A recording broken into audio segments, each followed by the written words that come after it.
Welcome to the City Current Show, powered by Higginbotham Insurance and Financial Services. This show focuses on sharing good news and powering the good in our community. Now here's your host, City Current CEO, Jeremy Park. Welcome to the City Current Show, powered by Higginbotham. I'm your host, Jeremy Park. We're always honored to bring you inspiring stories of individuals and organizations making a difference and powering the good. And that's why we're honored to be talking about Tennessee Prison Outreach Ministry. We're joined by Ashley Landis, Chief Operating Officer, and Mary McCrary, Development and Recruitment Specialist with Tennessee Prison Outreach Ministry. How are you two doing?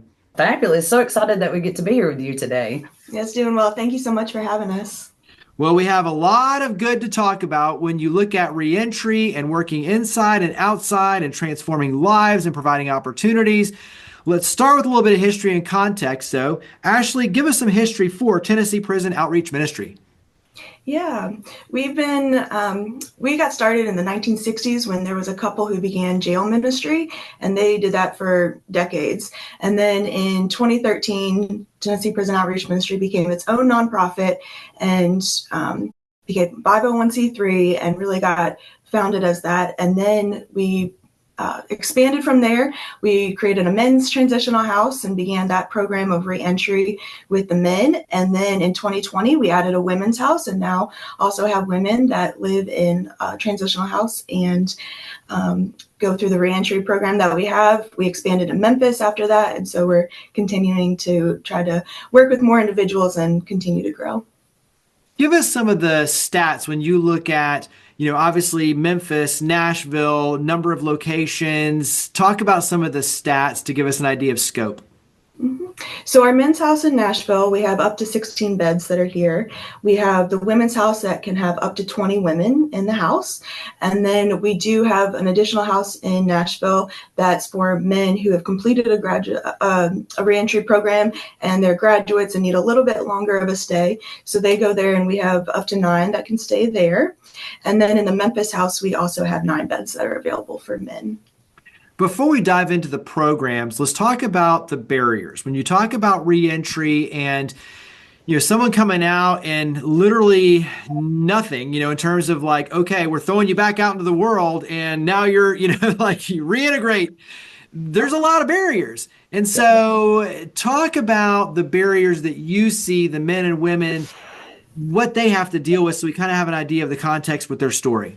So one of the big barriers is if they come out without identification. So in order to get a job, they need an ID, they need a social security card. So if they come out of the prison or jail without any kind of identification, that's the first step of trying to get that. And if they're born outside of Tennessee, that's even a harder situation because you need that birth certificate first. So that's one. Another is trying to make sure they have the right medical care. So often they come out and if they're on medication, they're given if they're from a prison, they get a 30-day supply. If they're from a jail, it's maybe a few days. And so making sure that they get seen by a medical provider pretty quickly to get the care that they need to continue to stay healthy and safe.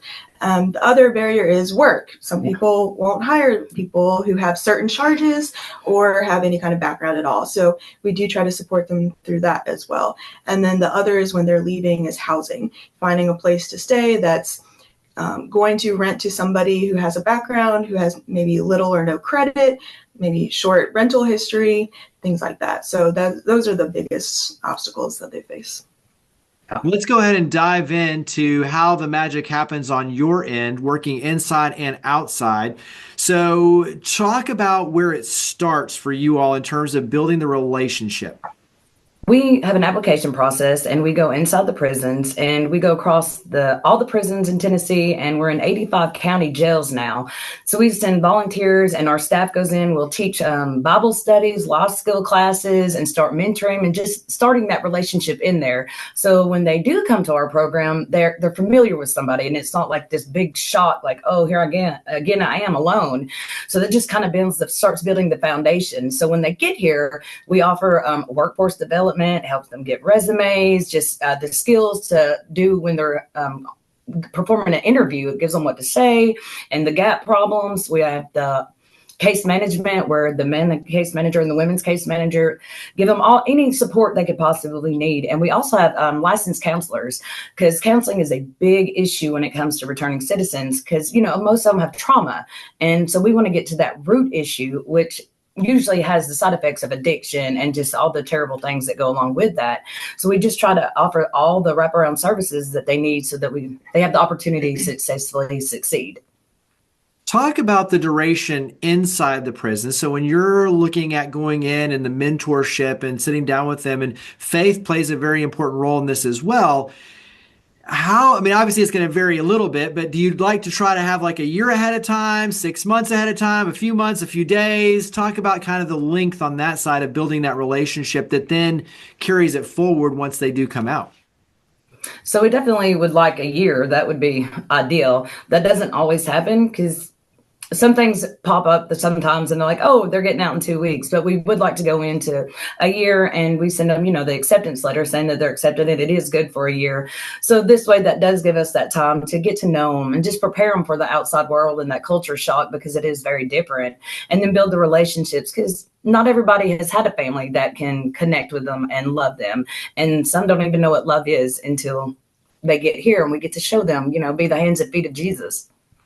So obviously, as you alluded to, the healthcare, making sure they have the right medicine, the identification, the job skills, and that piece of it, and trying to find, obviously a career path. Talk about the program on your end. So once they're out, and then it's a matter of the reentry and the integration. Talk about that transition time and what that looks like overall for you all.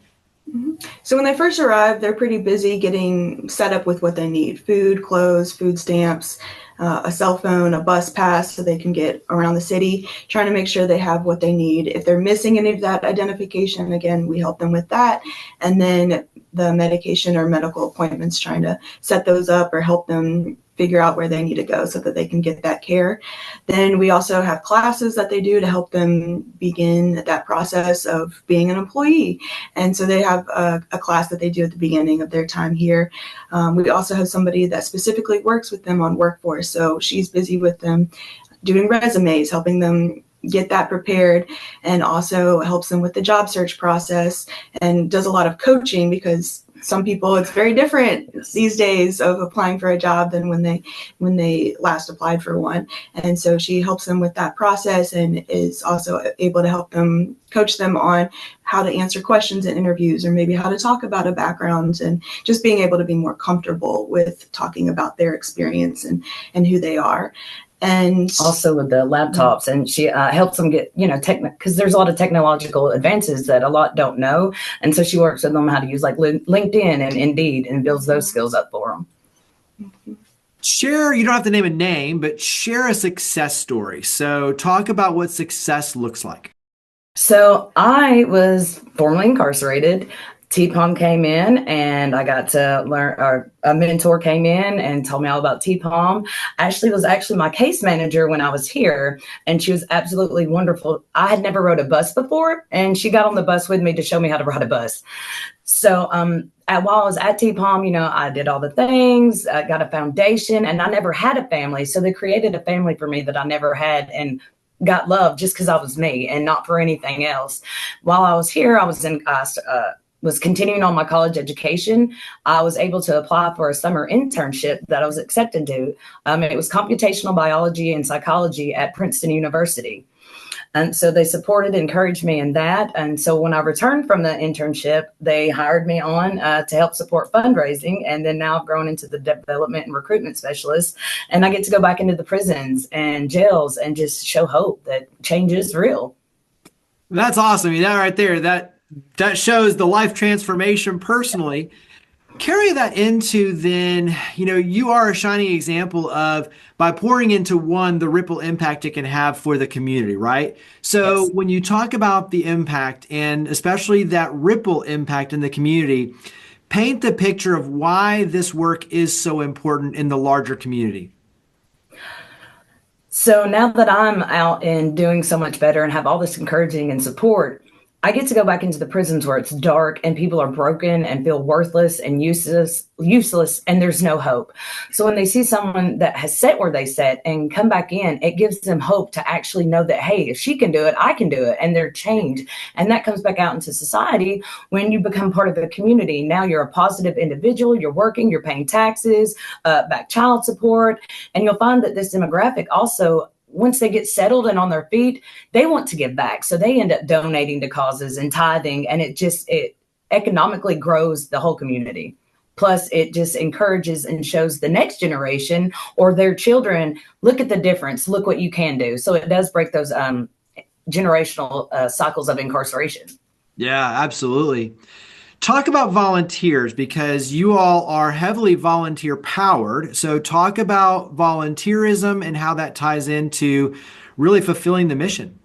Yes, we have many wonderful volunteers, and they help us in a variety of ways. So some of that's here at the Reentry Center. Some of that's making sure that staff members in the office have the support that they need. Some of that's helping prepare for new residents. So some of that's donating supplies, because when residents first arrive, they have no hygiene products. And so it's helping them get set up with the things that make them feel comfortable and embrace their new life. We also have many volunteers that teach the classes inside the prisons, and we do have some that go into juvenile detention centers as well. And we also have a week-long summer camp in each summer for kids whose parents are incarcerated. So we have several volunteers that help with that week and help support the kids as well. So we have volunteers in a variety of areas, and they help make our jobs easier and help, again, bring that hope and love to people that are both inside the prisons and facilities and here at our reentry center. We've talked a lot about the adults. Talk about the youth side, because you do a lot to support youth. We go into the juveniles and they're, teach some classes, and we have book studies. So that just, shows not only love and support that people are out there, and it helps them learn. And then we also do have the week-long youth camp, and it's for the children who are affected by incarceration with their parents or, grandparents, whoever that may be. And then at Christmas, we throw them a Christmas party, and we also give to the caregivers, because that is a strain on those people who have taken a role that was not necessarily meant to be theirs. So we just want to support in every way that we can, and just, the youth are important. Give us an idea of how the community can help. So when you look at pouring into Tennessee Prison Outreach Ministry, how can the community support your efforts? So we definitely always need donations, whether that's food, clothes, money. We need volunteers, because it takes, you've heard the saying, it takes a village to raise a child. Well, it's the same concept. It takes a village to raise this community. And we need any way and anybody that can support us in those areas, we definitely need. When you look at how this work, obviously on your end, Mary, it's, personal for you. Ashley, talk about it from your standpoint of how this work has transformed your perspective of reentry, integration, overcoming those barriers. So what have you seen firsthand with Mary, but how has it changed you personally with this work? So I have been blessed by being able to work with this community, and I knew that this is work that I wanted to do, but really being in it day to day, I get to experience more of what those highs and lows are. And there are a lot of highs and lows with people who are going through a reentry, and just being able to celebrate the wins and celebrations and being able to help support people who are struggling and having, difficulties and challenges as well. And so for me, it's been really helpful just to see what that process is like, to see what the practicalities of coming out of a prison or jail and having nothing and having to start over, how that impacts them, not just physically with not having anything, but also their learning how to have confidence and be able to build up their lives from scratch, and being able to be a part of that and encourage them along the way. And so it's been really helpful for me to see what it's like for somebody to have to start over, or somebody have to go from very little to being able to have that celebration of being able to save money, get a job, get a car, get their driver's license back, being able to celebrate the little things and the big things that they go through. What would you want employers to know? Because when you look at overcoming that barrier of finding a great job, speak to the employers. What would you want them to know? So I would want them to know that the residents we have, they want to work. They have good work ethics. They, they do have skills that are very beneficial. And as Mary said, they want to be working citizens and being able to contribute to their community. So, we have residents who are really skilled, really valuable to their employers, and we've seen where they're dedicated. They want to be working, and they want to be able to earn an honest living and be able to give back.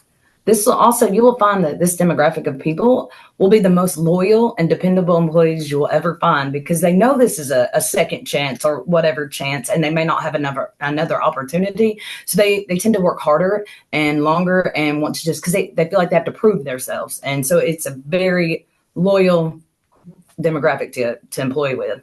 Carry that into where we go to learn more and connect. So website, social media, where do we go to learn more and get involved with Tennessee Prison Outreach Ministry?